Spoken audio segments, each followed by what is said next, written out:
ইরফানের বাবার বাটপাড়ি এবার ইরফান হাতে নাতে ধরে ফেলবে আগামী পর্বে। বিস্তারিত জানতে সম্পূর্ণ ভিডিওটি দেখতে থাকুন।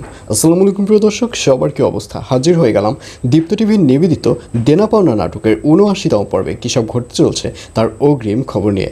এই পর্বে আপনারা দেখতে পারবেন ইরফানকে দেখা যাবে সে বাড়িতে আসলে তার বাবা তার কাছে কৈফিয়ত চাইবে।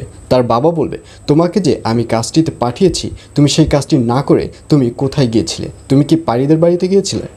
আর এই কথা শুনে ইরফান বলবে, আমাকে যে কাজটি করতে পাঠিয়েছিলেন আমি সেই কাজটি ইচ্ছা করেই করিনি।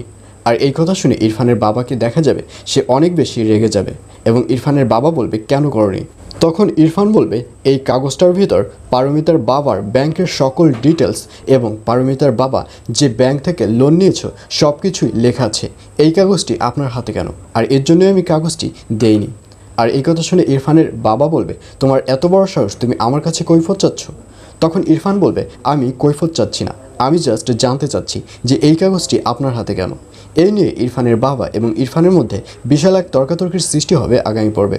আর অন্যদিকে পারমিতাকে দেখা যাবে সে কিছুতেই বিশ্বাস করতে পারবে না যে তার ভাই এইসব আজে বাজে খেতে পারে, কারণ পারমিতা কখনোই তার ভাইকে এইসব আজে বাজে খেতে দেখেনি। আর এর জন্যই পারমিতা এবার আসল সত্যটি জানবার জন্য সরাসরি তার ভাইয়ের কাছে চলে যাবে এবং তার ভাইয়ের কাছে গিয়ে বলবে, আচ্ছা তুই যে জিনিসটি খেয়েছিস এটি কে দিয়েছে? কিন্তু প্রথম দিকে পারমিতার ভাই ব্যাপারটি বলতে চাইবে না। প্রথম দিকে বলবে, আমার একটা বন্ধু দিয়েছে। কিন্তু তখন পারমিতা জানতে চাইবে যে কোন বন্ধুটি দিয়েছে।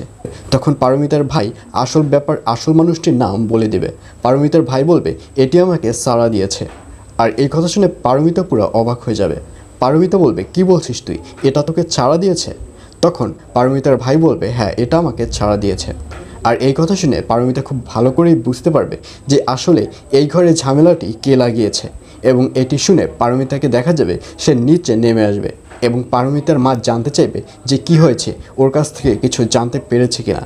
তখন পারমিতা বলবে যে ইরফানের বোন যে এখানে এসেছিল এবং ইরফানের বোন এবং তার ভাইকে যে অনেকক্ষণ সময় দেখেনি, ওই সময় ইরফানের বোন তার ভাইকে এইসব আজে বাজে মদ খাইয়েছে। আর এই সব কিছুর নাটের গুরু হচ্ছে ইরফানের বোন। আর এইসব কথা শুনে এবার পারমিতার বাবা এবং মাকে কোনো কথা বলতেই দেখা যাবে না।